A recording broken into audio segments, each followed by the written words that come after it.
มีปะ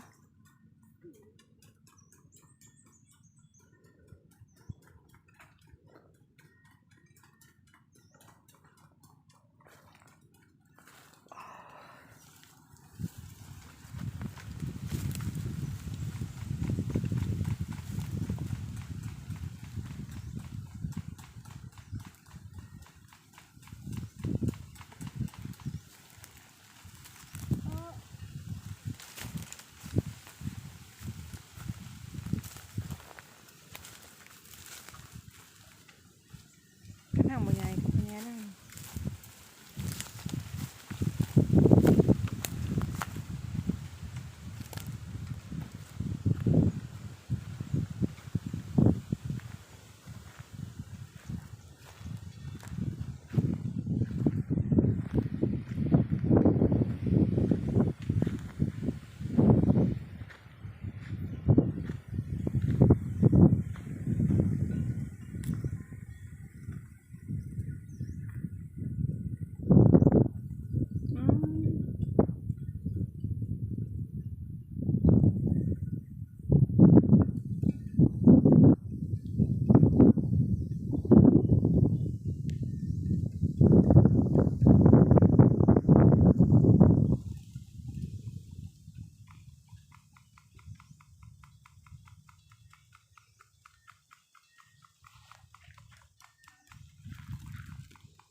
3 หั่งนั่งขักเอง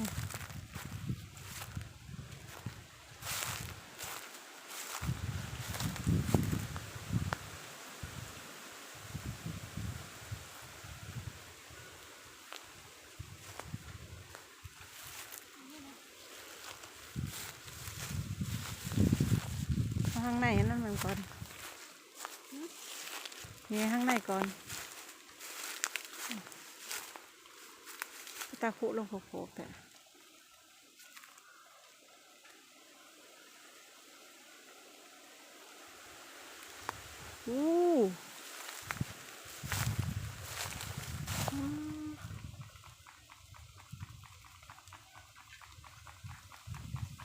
ังมันตื่นเนาะ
โอ้คุโรกระต่ายใหญ่ด้วยเนาะกระต่ายน้อย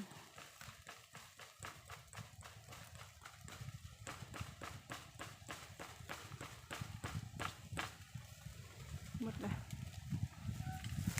ห่างนี้นักคักเลย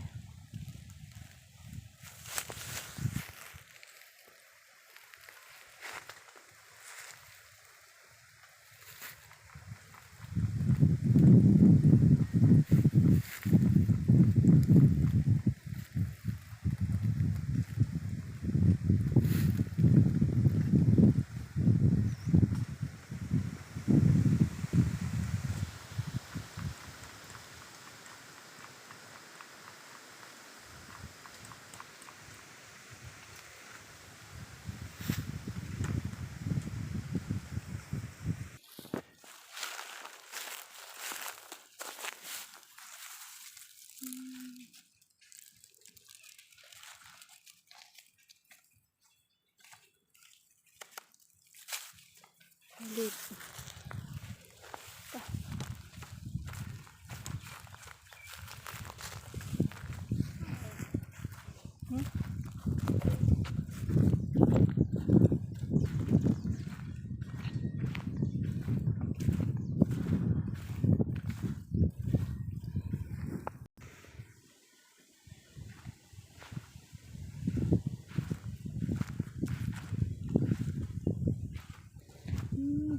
มีลายคูปี้นอกกกเนี่ยพี่ไก่นี่ก็แง่ม้วนเลย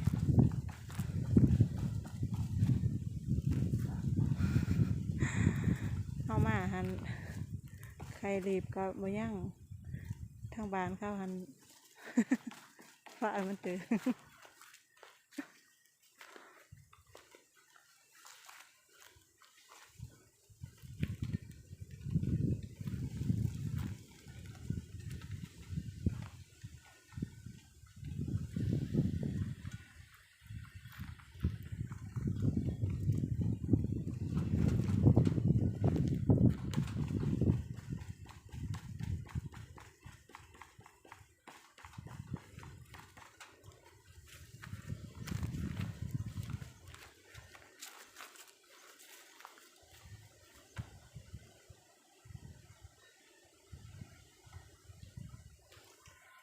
โอ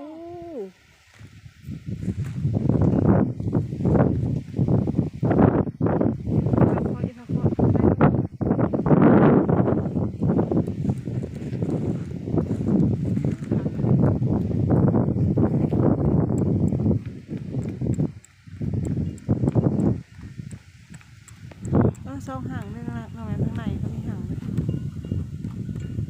ลายลีกกสมักกกนี่ทางลมเลยไม่ได้ทำอะไร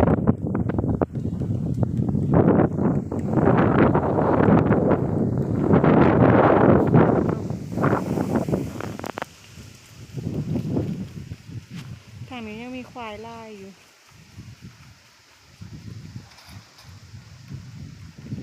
บ้านเขาเป็นควายเขามาตลอด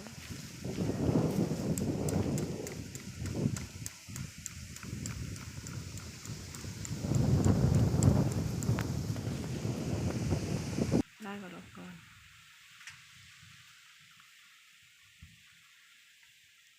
เข้าจานเพิ่มร้อยแล้วครับนะ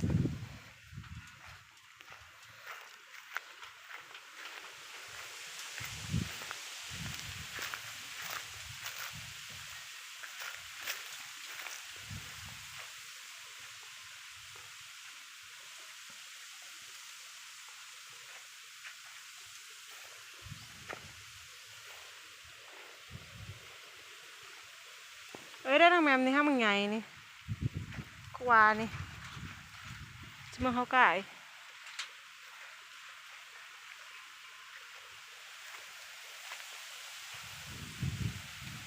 นางแมมทางไงคักอะไร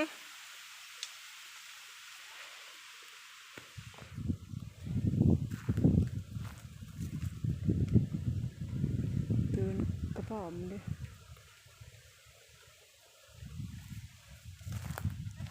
นี่ท่านเป็นไข่นี่ป้าเท่าทางเดียวนี่ชัวร์แล้วนี่นี่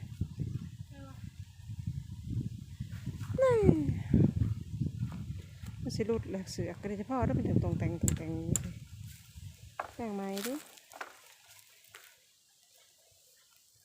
หัวเอาเขาไหนบ่ได้ว่ามันย้อนใช่ไหมมันเวลาเขาแง้มบ่อยากเขา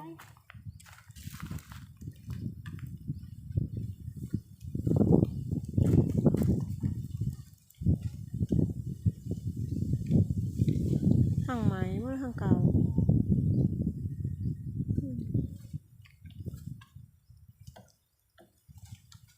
ห่างไหมไม่คือมีใครมีปะนี่แต่แม่ไม่ละก่อน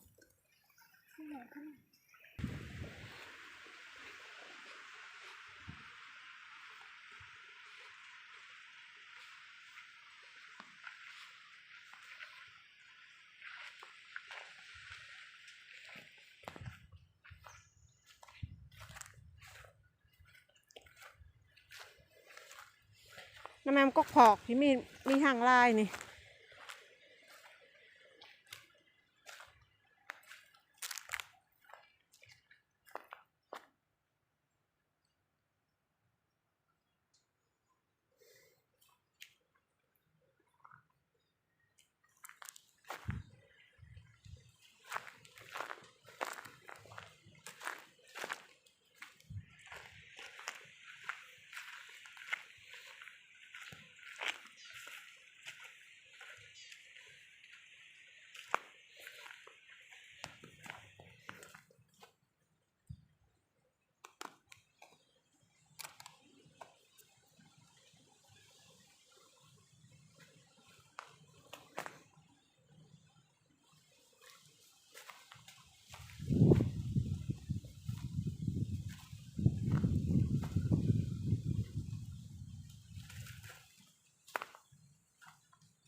พากันมาทางผีได้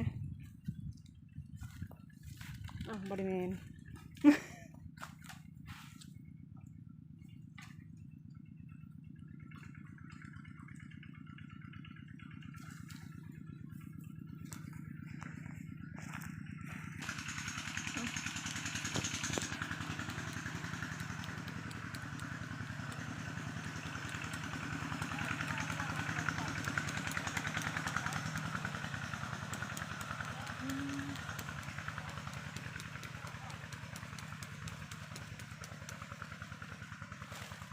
อุส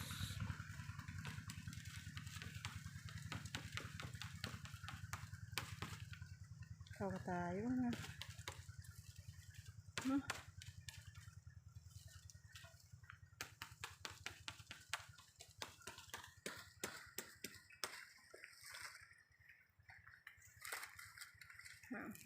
ตั้งด้วยค่ะ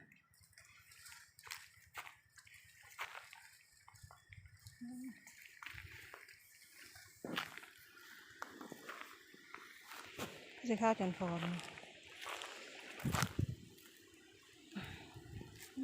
จะใครต้มซุปปลาคอได้เนาะ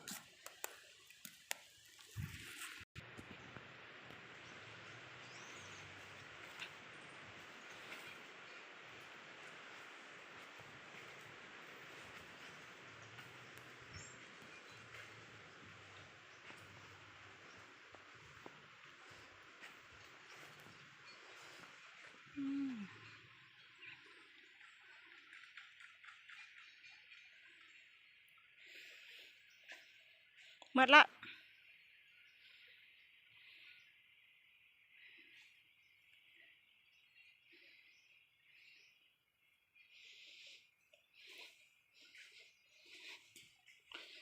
ซองห่างสิเทิงอยู่ป่ะนี่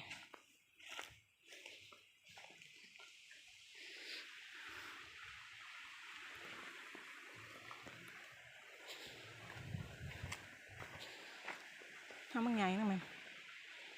ทีนี้เท่านี้ก็